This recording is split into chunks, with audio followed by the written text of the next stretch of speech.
Bismillahirrahmanirrahim. Assalamu alaikum dear viewers. It's Ikra Khan over here to deliver the next lecture on PPSC Lecture Maths 2017.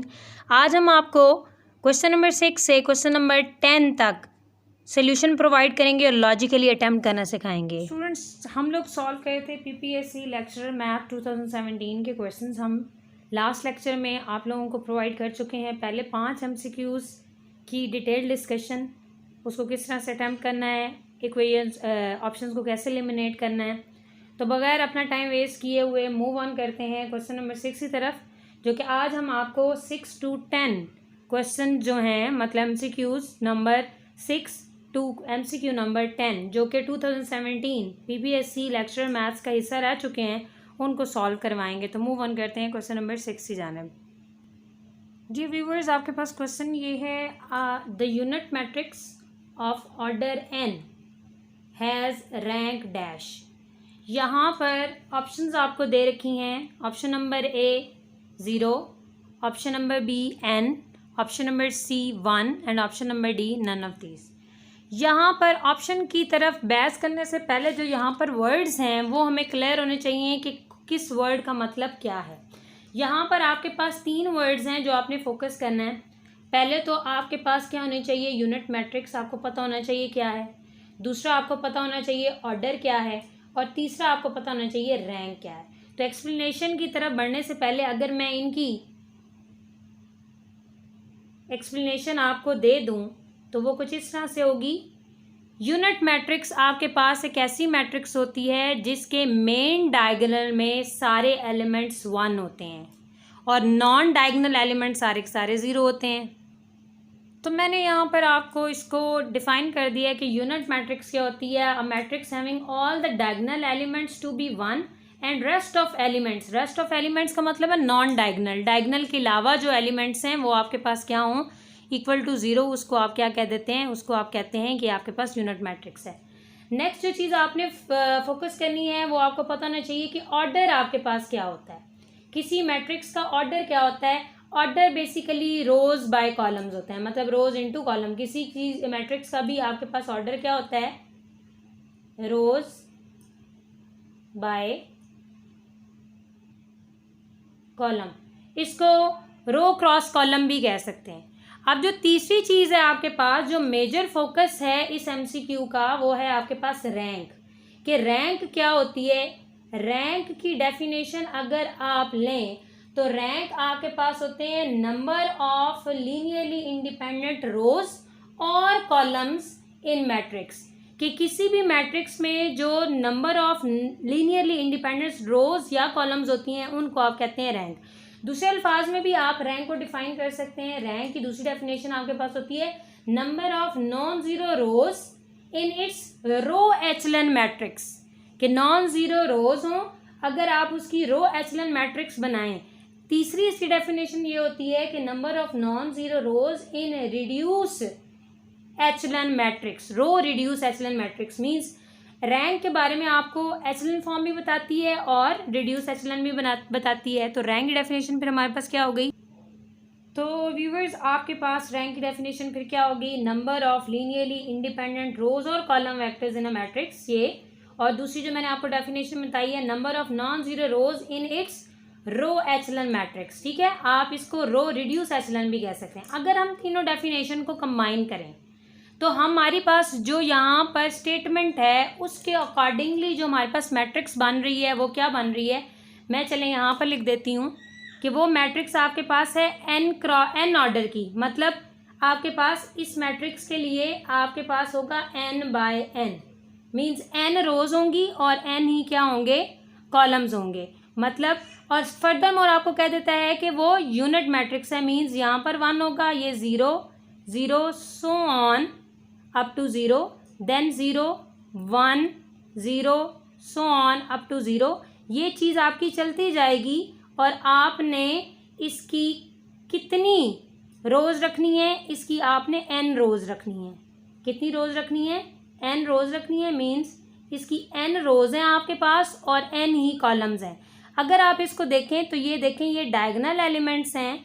ये diagonal elements सारे आपके पास क्या हो जाएंगे, ये 1 है और नॉन डायगोनल एलिमेंट्स आपके पास 0 है। मतलब इन 3 डेफिनेशंस को यूज़ करते हुए आपने अपने आंसर की तरफ जाना है। तो पहले यूनिट मैट्रिक्स मैंने लिख ली वो अपने दिमाग में रखते हुए n ऑर्डर की, ठीक है। अब इसकी रैंक देखें, रैंक आपको कह देता है कि एचलन या रिड्यूस एचलन में।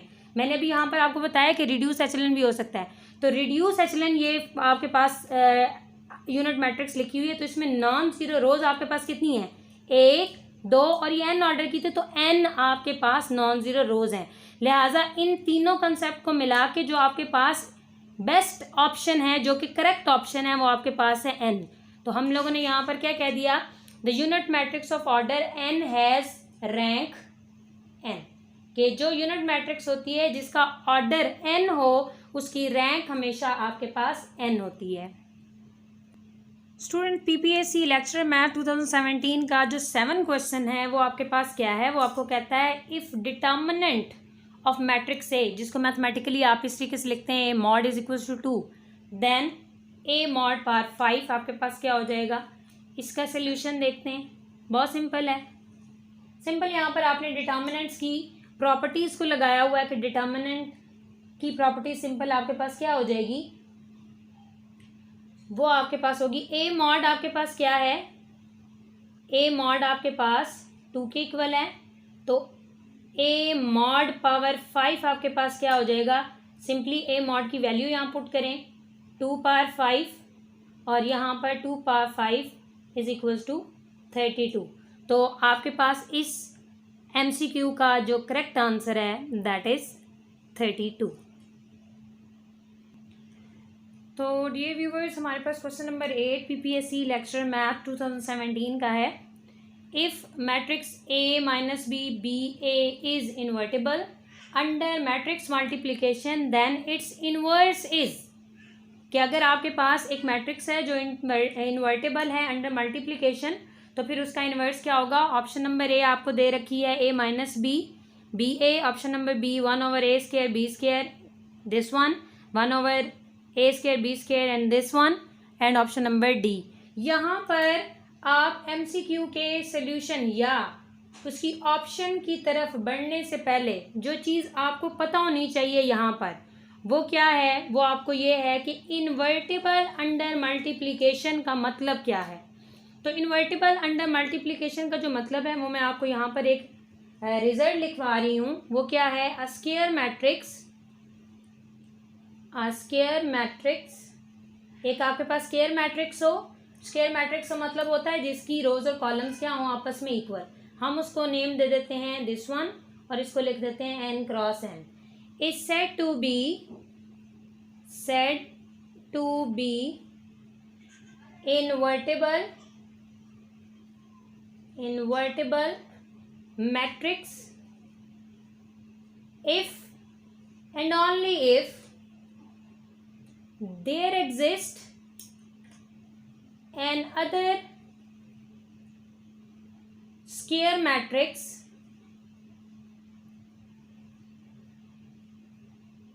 B of order n cross n, उसी ऑर्डर की, such that, ये चीज़ इम्पॉर्टेंट है कि जब आप उनको मल्टीप्लाई करें, A और B को मल्टीप्लाई करें या B और A को मल्टीप्लाई करें, आपके पास आंसर क्या आना चाहिए, n क्रॉस n की आइडेंटिटी मैट्रिक्स आनी चाहिए। तो इन्वर्टेबल अंडर मल्टीप्लिकेशन का मतलब ये है कि आपके पास अगर एक स्क्वायर मैट्रिक्स है, जो कि स्क्वायर मैट्रिक्स है आपके पास क्योंकि इसके रोज और कॉलम्स आपके पास क्या हैं, इक्वल हैं, तो वो अगर क्या है, स्क्वायर मैट्रिक्स है, अगर वो इन्वर्टेबल है तो इसके कॉरेस्पॉन्डिंग आपके पास एक और मैट्रिक्स एग्जिस्ट करनी चाहिए जो खुद क्या होनी चाहिए, स्क्वायर होनी चाहिए, वो भी मतलब स्क्वायर हो, और इस तरीके से कि उन दोनों का प्रोडक्ट हो, ए भी हो या बी है, तो आपके पास आंसर क्या आना चाहिए, आइडेंटिटी मैट्रिक्स होनी चाहिए। दूसरे अल्फाज में हम लोग सिंपल अगर लैंग्वेज में बात करें तो इन्वर्टेबल मैट्रिक्स ऐसी मैट्रिक्स होती है या किसी मैट्रिक्स का इन्वर्स एग्जिस्ट करना तब पॉसिबल होता है जब मैट्रिक्स खुद आपके पास नॉन सिंगुलर हो।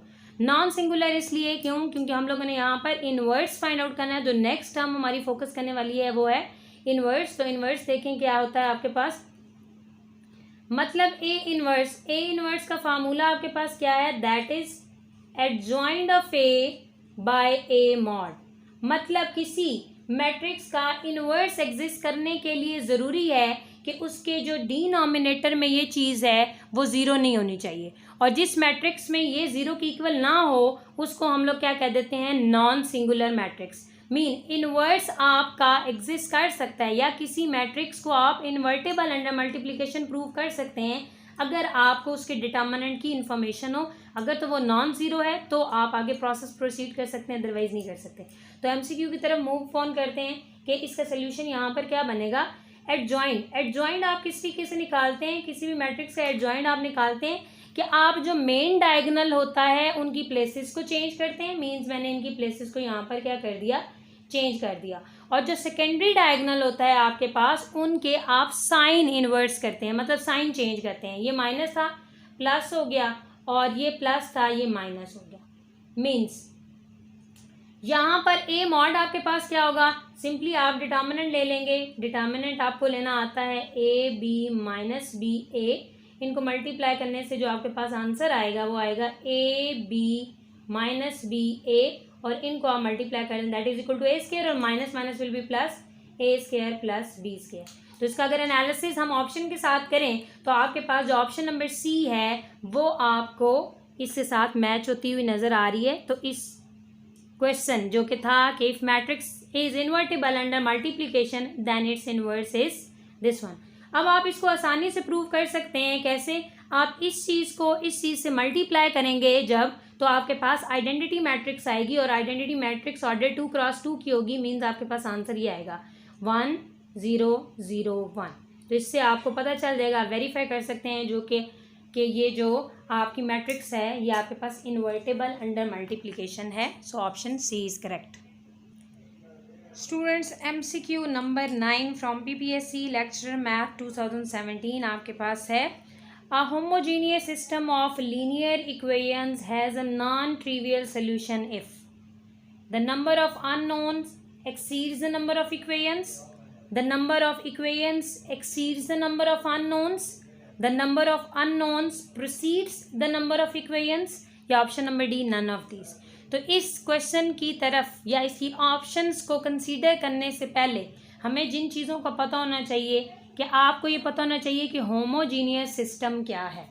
Homogeneous system of linear equation को आप किस तरीके से नॉमिनेट करते हैं, आप इस तरीके से नॉमिनेट करते हैं A X is equals to zero. Means right side पर अगर आपके पास ज़ीरो है तो फिर आप इसको कह देते हैं कि ये होमोजीनियस सिस्टम ऑफ इक्वेशंस है। उसके बाद जो आपके पास क्वेश्चन है नॉन ट्रिवियल। ट्रिवियल सॉल्यूशंस वो होते हैं जो होने होते हैं, zero is basically consider to be a trivial solution. उसके अलावा जो सॉल्यूशंस हैं उनको हम नॉन ट्रिवियल कहते हैं। ठीक होगी बात। अब यहाँ पर हम लोगों ने ये देखना है कि अगर तो आपके पास यहाँ पर ज़्यादा सारे रिजल्ट्स हैं, यहाँ पर जो ऑप्शन की वर्डिंग है उनमें से दो चीज़ें जो स्टूडेंट्स को क्लियर होनी चाहिए। What is the basic difference between exceed and proceed. Exceed का मतलब होता है बढ़ जाना, और प्रोसीड का मतलब होता है बढ़ के जारी रखना। ठीक है, तो यहाँ पर फिर हमारा काम प्रोसीड से तो नहीं है।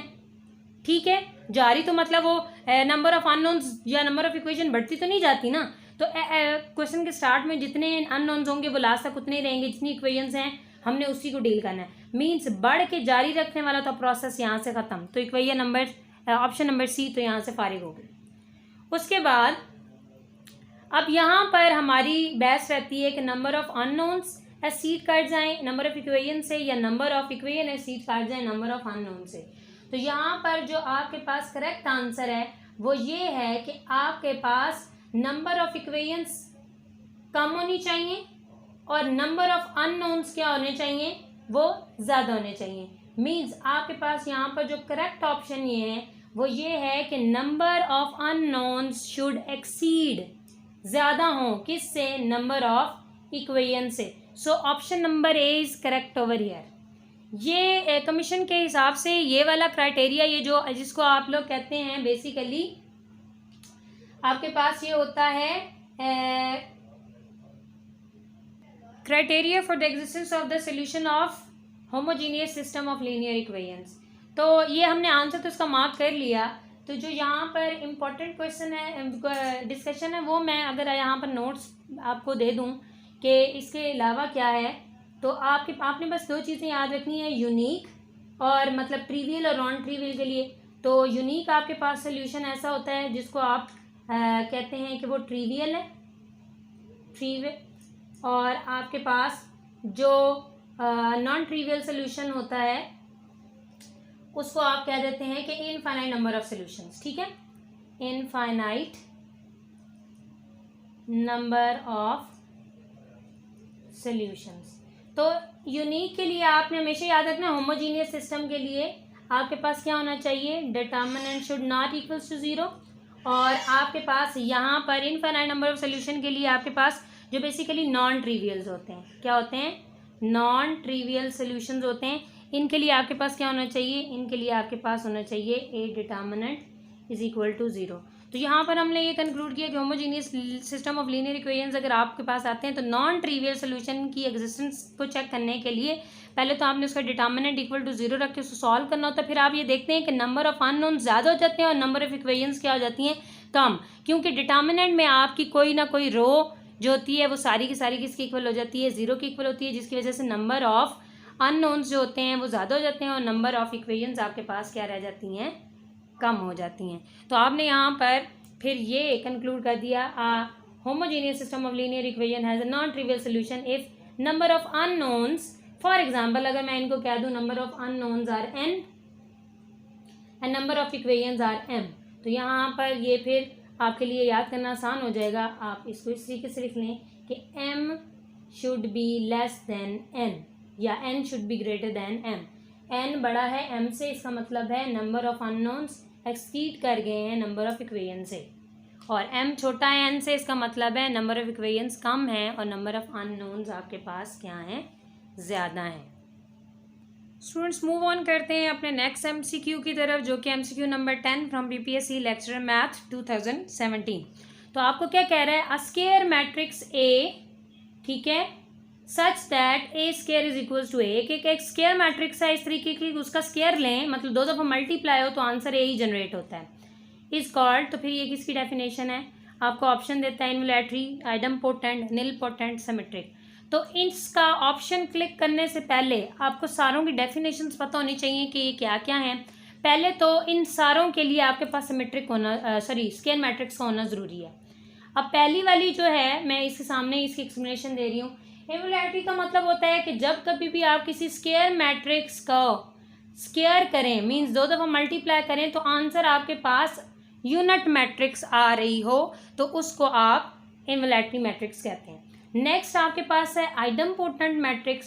तो आइडम्पोटेंट मैट्रिक्स आपके पास ये होती है कि जब कभी भी किसी मैट्रिक्स का आप स्क्वायर लें, मतलब स्क्वायर मैट्रिक्स को दो दफ़ा मल्टीप्लाई करें खुद से ही, आंसर आपके पास ए जनरेट हो रहा हो तो वो आपके पास फॉल करता है आइडम्पोटेंट कैटेगरी में।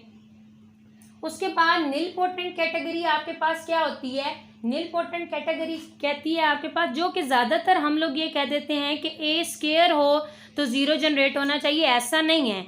ऐसी मैट्रिक्स स्क्वायर मैट्रिक्स जिसको हम जितनी दफ़ा मर्जी मल्टीप्लाई करें लेकिन आंसर कभी ना कभी क्या बन जाए, 0 मैट्रिक्स बन जाए, तो उसको आप लोग क्या कह देते हैं, निलपोटेंट। तो बाज़ बुक्स में आपको ये भी मिलेगा कि आपके पास ए स्क्वायर जो है वो किसके इक्वल आ जाए, वो आपके पास आ जाए 0 मैट्रिक्स के या नल मैट्रिक्स के इक्वल आ जाए। तो मैं इस चीज़, मुझे ये चीज़ ज़्यादा डाइजेस्ट नहीं हुई तो मैं इस चीज़ को इस तरीके से लिखूंगी, a part some something can be square, cube, कुछ भी हो सकता है।